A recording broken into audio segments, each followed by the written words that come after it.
Last week, Miss Or launches 2021 Tourism Week celebration. Governor Bambi Emano hailed as regional winner in the 2021 CSC search for outstanding public officials and employees. And Governor Bambi Emano, OWA, and DOLE delivers strategic support for Misamis. Good morning, Misamis Oriental. Welcome to another edition of Governor Bambi Emano's Accomplishment Report. You will now be witnessing his carefully laid out accomplishments from the 20th to the 24th of September 2021. An extravagant sequence of activities lights up Monday to highlight the opening of the 2021 Tourism Week celebration. To recap Monday's colorful events, here's Jane Salimbao. Monday was filled with fun and excitement as the province celebrates the province-wide Tourism Week, which emphasizes the resilience of tourism in the province in the new normal. On Monday, September 20, 2021, the annual celebration of the Misamis Oriental Province-wide Tourism Week commenced with the theme Resilient Tourism in the New Normal. Provincial Tourism Officer Attorney Jeffrey Saclot emphasized this year's celebration of Tourism Week amidst the challenges brought by the pandemic, which serves as the best opportune time for more exceptional activities for all, with the events celebrated every third week of September, spearheaded by the Provincial Tourism Office. This includes promotional videos and dance competitions using the Explore Miss Or theme song through TikTok. Present alongside Governor Bambi Emano and Provincial Tourism Officer were the provincial board members, with board member Sari Maysaysay Emano as chairwoman of Committee on Tourism, Mr. Geronimo Magwalagbas of Subbungkugon, and Mr. Kevin Christopher Paalam of Binuangan, and the entire MODA team.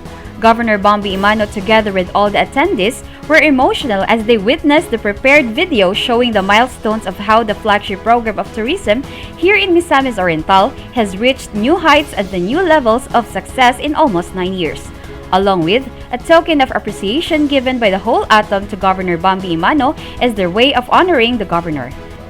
Furthermore, the Provincial ECCD Office, through Ms. Catherine Magallanes and Jezebel Harap, together with Mr. Leonard Ray Ramos of the Provincial Youth and Development Office, serve as one of the facilitators on the orientation workshop on CUCPD for non-RCSP cities and municipalities conducted by the DILG Misamis Oriental through Ms. Liza Ladres, LGO04 of DILG Misamis Oriental at the spot Balingasag. Participants are the MSWDOs, ECCD focal persons, MLGOOs, LYDOs, and representatives from women's sector, urban poor sector, labor sector, and youth and student sector from the municipalities of Binuangan and Balingwan. This orientation workshop aims to empower the target sectors and to address the issues and concerns of each sector. This also aims to empower LCEs to upscale governance, collectively champion the cause of sustaining peace and development by bridging leadership, enable LGUs to harness all available opportunities to minimize, if not eradicate, the profound feeling of marginalization of the vulnerable sectors and to enable them to participate in local governance. Jane Salimbao, PIO. The undeniable achievements of Governor Bambi Emano earns the respect of the Civil Service Commission as they confer to him another award. To specify the details, here's Regiana Mormaygay. Yes, Jing, true to the phrase, character wins, Governor Bambi Emano have once again proven his legacy in effectively leading the province of Misamis Oriental and to the pinnacle of success. On Tuesday, September 21, 2021, Governor Evgeny Vincente Bambi B. Emano brought another milestone to the province after the Civil Service Commission or CSC hailed him as a regional winner in the 2021 search for outstanding public officials and employees under the Civil Service Pag-asa Award for an outstanding work performance.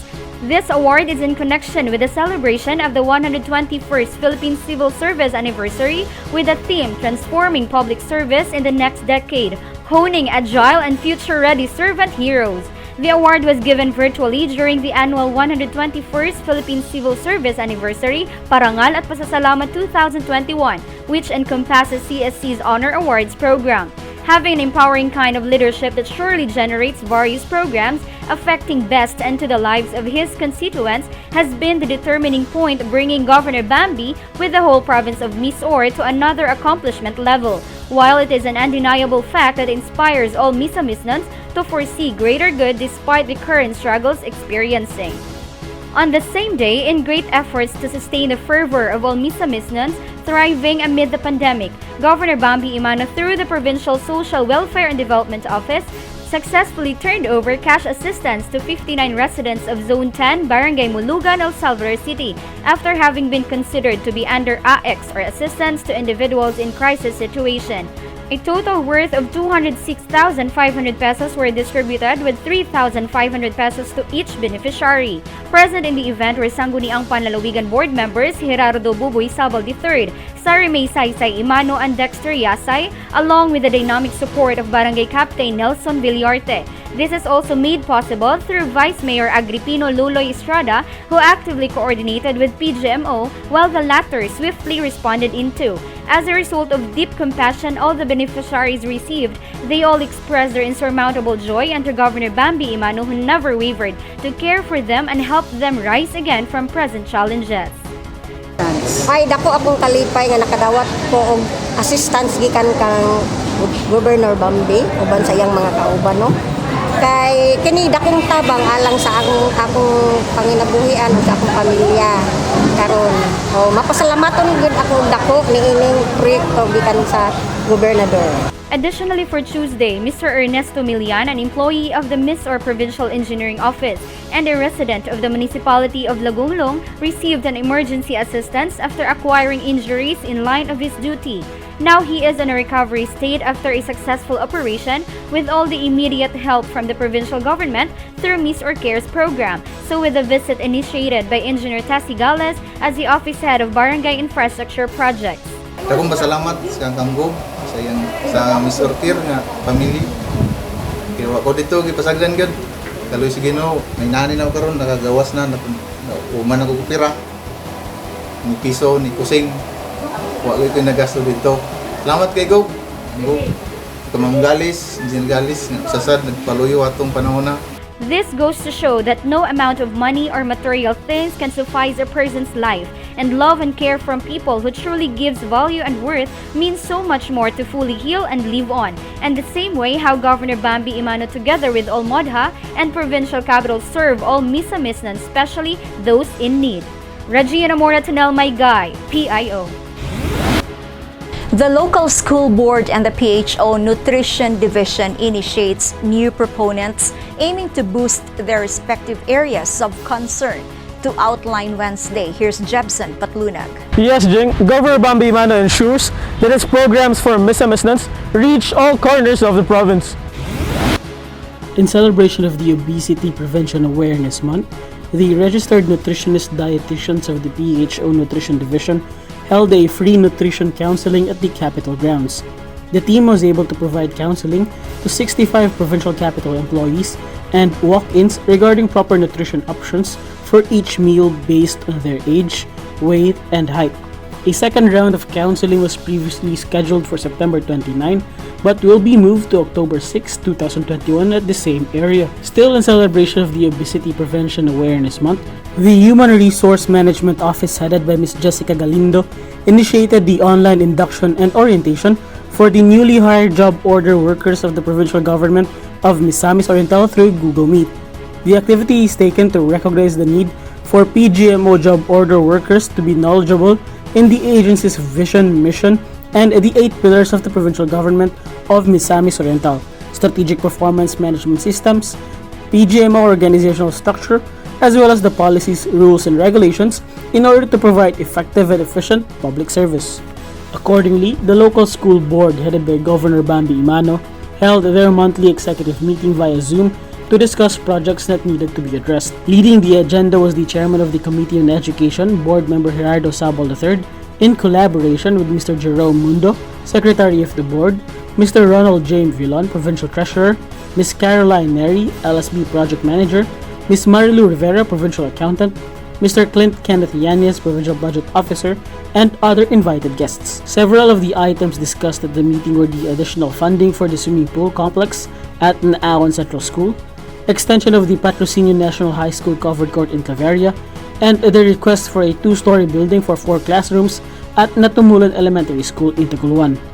When it comes to education, Governor Bambi Emano has already made great contributions in strengthening the education programs of the province, empowering both teachers and students. And lastly, IKNB facilitated 19 students from the Regional Training Center who are taking up agriculture courses to receive their allowances from Governor Bambi Emano at the Provincial Governor's Extension Office, amounting to 500 pesos for each student to augment their fare expenses.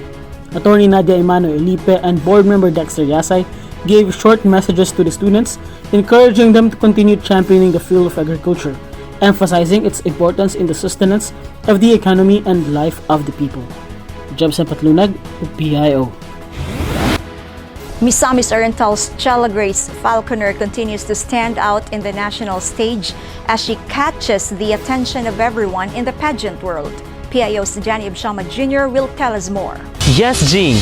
Miss Chella Grace Falconer once again showcased her stunning beauty as she becomes the epitome of every Misamisnan woman, emanating with power and strength. On Thursday, as part of the series of activities of the upcoming Miss Universe Philippines 2021 pageant, the Miss Universe Philippines organization held the online national costume event where all the candidates showcased their respective national costumes.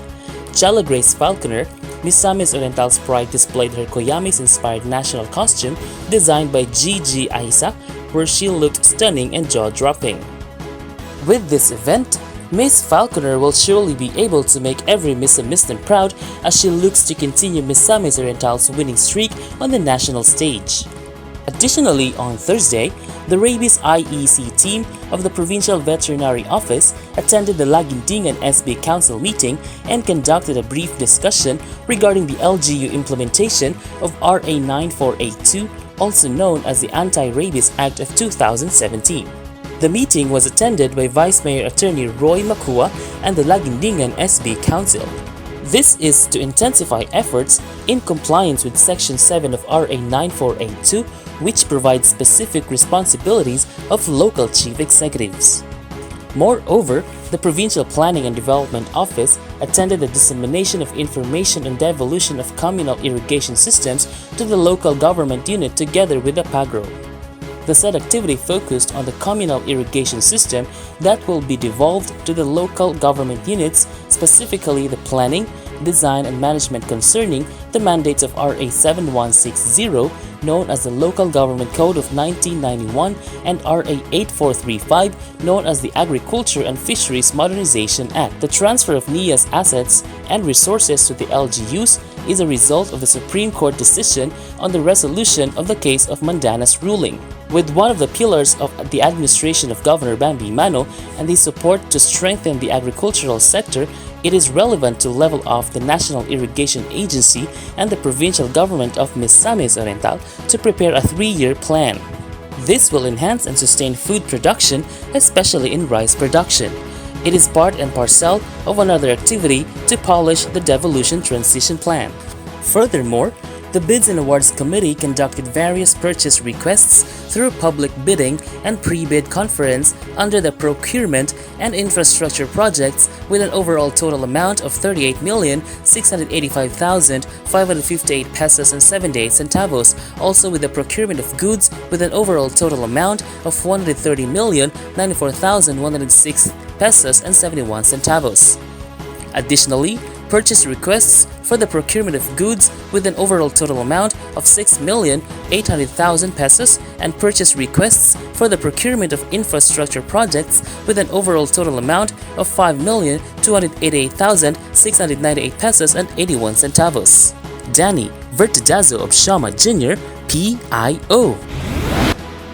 OWA Andole once again taps Governor Bambi Emano and the provincial government to deliver an outstanding assembly of services for Misamisnans. To simplify all details, here's Raymark Semania. Jing Friday provides hope to our food vendors and distressed and displaced overseas Filipino workers heavily affected by the COVID-19 pandemic. as DOLE and OWA in partnership with the provincial government turned over numerous programs and projects that aims to help them recover and start a new living. Today, the provincial government of Misamis Oriental through the Provincial Employment Services Office, in coordination with the Department of Labor and Employment and the Overseas Workers Welfare Administration, turned over DOLE and OWA livelihood programs to marginalized workers and displaced and distressed overseas Filipinos. Present in the event were DOLE Secretary Silvestre Bello III as guest speaker, accompanied with DOLE and OWA personnel, Governor Bambi Emano with Sangguniang Panlalawigan board members and beneficiaries. In his acknowledgement to Governor Bambi Emano's transparent public service, DOLE established a public-private sector collaborative efforts to reopen the economy and ensure its growth path safely. Ang ako ipasalamat sa administration karon ni Bambi Emano o ni Secretary Bello na dako kayo natabang nahatag sa labi na gid sa amo nga mga beneficiary kay na sila ihatag nga mga livelihood para sa ganon makatabang sa amo pamilya. In another story, in celebration for culmination of RDC 10 Week and RDC Excellence or Amihanan Awards 2021, the ever-dynamic Governor Bambi Emano was recognized as a Development Partner Awardee in special citations via Zoom. This is complemented with the theme, Advancing Regional Development Amidst the Pandemic, which signifies the consistency and resiliency of different regional agencies and LGUs in developments through its plans and programs contributed in the community even in the time of pandemic. In addition, the provincial government of Misamis Oriental was recognized by Pag-ibig Fund as one of the top government sector employers in Mindanao for H1 2021 during its virtual Stakeholders Accomplishment Report. The HDMF conducts Stakeholders Accomplishment Report in 5 major regions in the Philippines to recognize top developers and employers for their significant contributions to the continued growth of the Pag-ibig Fund, making social welfare benefits more accessible to Filipino workers. In behalf of Governor Bambi Emano, Provincial Administrator Attorney Jocelyn Lod Mateo received the award. Moreover, the Bids and Awards Committee conducted a public bidding of 19 various coconut processing machine for the procurement of goods with an overall total amount of 60 million pesos and pre-bid conference of 20 various laboratory equipments of the supply and delivery of drilling machine for the procurement of goods with an overall total amount of 6,821,745 pesos. And lastly, on this day, with Misamis Oriental Governor Bambi Emano's leadership, the welfare of all Misamisnons is always a topmost priority. Herein, the Provincial Social Welfare and Development Office successfully turned over calamity and embalming assistance amounting to a total of 90,000 pesos. This was composed of the 22 beneficiaries affected by a fire incident in Barangay Poblacion in Talisayan and 8 bereaved families from Barangay Maanas in Medina. The event is also made possible with the strong collaboration of all LGU officials and MSWDOs from the mentioned municipalities. PGMO efficiently responded to the request of all in need, bringing thanksgiving among the recipients of the said financial assistance. Salamat po sa akong nadawatan karon nga tabang agi financial nga na ako nasunugan sa akong balay sa barangay Sindanan. Daghang salamat Governor Bambi Emano. Raymark Simania, PIO. Offices and departments of the provincial capital mounts another assembly of accomplishments aiming for uplifting the lives of Misamisnons by implementing Governor Bambi Emano's various programs. To give us a summary, here's Queen Exclamador. The provincial government of Misamis Oriental once again proved its efficacy, thriving towards progress and development as Governor Bambi Emano provides genial service to the Misamisnons in a series of activities to various municipalities in the province. To maintain cleanliness in the capital, Capital Park assisted in the cleaning and removal of tarpaulins on the Capitol grounds in preparation to DOLE and OWA's turnover ceremony on Friday, after which the kiosk is kept clean to ensure safety and wellness of everybody, steered from the notion that cleanliness is next to godliness. Unfailingly, the Provincial Health Office extended its services for expanded program on immunization with the distribution of vaccines to various LGUs in the province as follows. Sinovac with 11,806 vials, 1 dose per vial. Sputnik, 234 vials with 2 doses per vial. AstraZeneca, 15 vials with 8 doses per vial. Pfizer, 229 vials with 6 doses per vial. And Moderna with 40 vials, 15 doses per vial. Also, the office provided COVID-19 surveillance services with 25 swabbed individuals and another 25 identified for risk assessment. Correspondingly, 30 patients were attended to, 10 of which exhibited influenza-like illness. 3 requested for medical clearance and 17 were granted with their needed medical assistance. As with Animal Bite Treatment Center, 37 patients were treated responsibly. However, 16 new cases were recorded, while Mental and Drug-Induced Psychosis Program rendered its service to 16 patients with 1 new case for mental health recorded. Moreover, the PLDT Smart Foundation and Smart Communications Incorporated, in support of PHO and its COVID-19 programs, donated the following: 100 full PPE sets, 50 boxes of vitamins, and 100 food packs. This is to show support and value to the immeasurable efforts and services provided by our frontliners as we cope with this pandemic. Progressively, the Provincial Governor's Extension Office, together with Attorney Nadia Emano Elipe, jump-started the week by delivering services to the people in Misamis Oriental. The health office catered to 163 clients availing free medical checkup and free medicines, while Sangguniang Bayan member and Dr. Ignacio Bobby Factura II catered to 19 clients availing of free minor surgery. Governor Bambi Emano's 3-in-1 program continues to help families of the deceased as 20 clients availed free embalming, free coffin, and transportation. The families received flowers, half sack of rice, and cash assistance as part of the benefits of the 3-in-1 program. On the other hand, Attorney Nadia Emano Elipe catered to 52 clients for legal advice, financial assistance, referrals, and other needs of the clients. Various turnovers were conducted to different barangays in Taguluan, Misamis Oriental this week. First, the Provincial Governor's Extension Office, together with Attorney Nadia, SB members Roger Achas, Hani Emano Donia, Armando Pomar, and Santa Cruz Barangay Captain JB Casino, officially turned over the water system for Sitio Tinago na Tumulan, Taguluan. Mr. Reynaldo Refugio and Mr. Rogelio Cabaluna, the owners of the lot where the water faucet is located, could not be more grateful to be provided with water for their sitio, while residents of Zone 3 Barangay Gracia received 1 water hand pump, and Gracia Barangay Captain Maribel Jane Casino and council were present during the turnover. San Miguel Chapel in Barangay Mohon received construction materials from the Provincial Governor's Extension Office. These include 1 galvanized iron roof, 6 sacks of cement, sand, hollow blocks. Wooden seats were also given to the chapel from Kagawad Roger Achas, while Rosario National High School in Barangay Rosario, Taguluan received face masks, face shields, and vitamins from the Provincial Governor's Office and turnover by Attorney Nadia.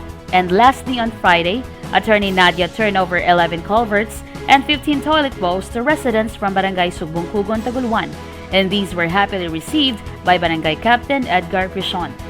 Accumulatively, the Provincial Social Welfare and Development Office had its series of turnover of sacks of rice and goods to individuals affected by COVID-19 to the following municipalities: Villanueva with 6 sacks, Kinugitan with 30 sacks, 15 boxes of corned beef and beef loaf, and Libertad with 20 sacks.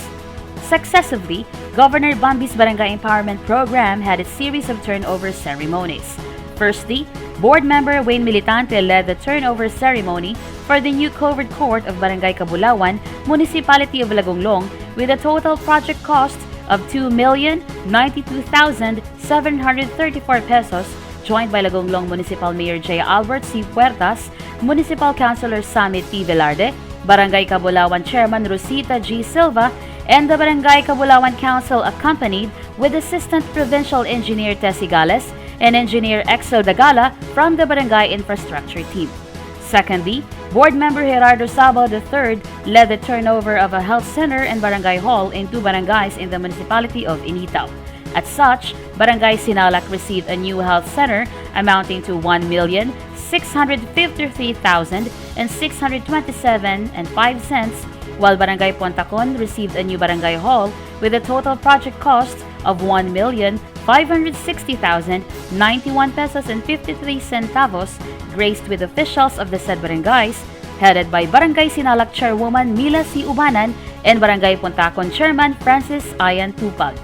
Governor Bambi Emano is ecstatic to see all 424 barangays of the province benefiting from the Barangay Empowerment Program because the governor believes that every single project that each barangay implements will directly benefit the people, of which he is always stern in his commitment of providing services and projects that are essential to all his constituents in the province, especially the people in the grassroots, because he believes that these projects are vital to the needs of every Misamisnan. Lastly, as of September 24, 2021, the list of returning overseas Filipinos transported in Misamis Oriental were listed from September 17 to 23, 2021. Returning OFWs in Misamis Oriental numbered 73.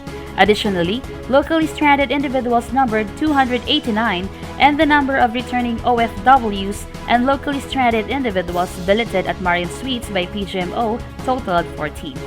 For the grand total, Governor Bambi Emano have already assisted 29,553 Misamisnans as they return to Misamis Oriental, ensuring that Misamisnans are carefully attended to by the PGMO.